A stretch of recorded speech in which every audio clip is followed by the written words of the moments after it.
మంగళ వాయిద్యాల్లో ప్రధానమైంది. పెళ్లింట శ్రీకరంగా మోగేది. శుభప్రదమైంది నాదస్వరం. అత్యంత నైపుణ్యంగా మృదు మధురంగా వాయించే నాదస్వరం పాముల్ని సైతం మైమరిపిస్తుంది.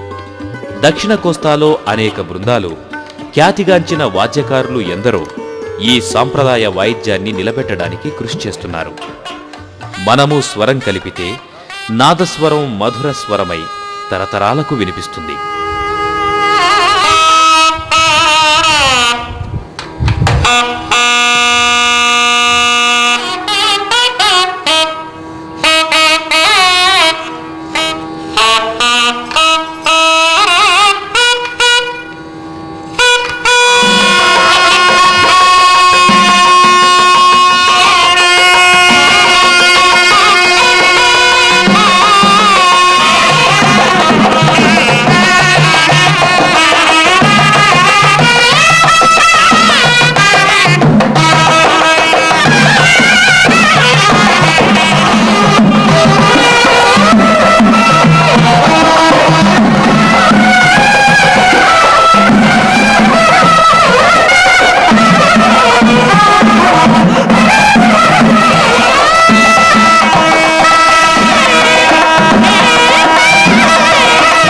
నాదస్వరం మంచి ఏ నాదస్వరానికి ఏ వాద్య కళాకారులు ఎంతమంది వాద్యం వాడుతున్నారు. ఈ నాదస్వరం పేరు దేనికి లేదు. ఒక నాదస్వర సనాయిక నాదస్వరం అంటారు దీన్ని.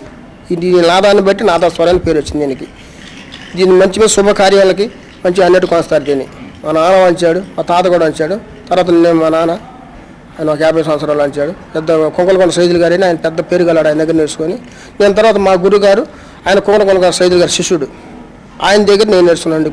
20 సంవత్సరాలు ఆయన దీని మీద నడుస్తున్నాను. ఇప్పుడు మా నాన్నగారు మా తాతగారు వాయించేవాళ్ళు.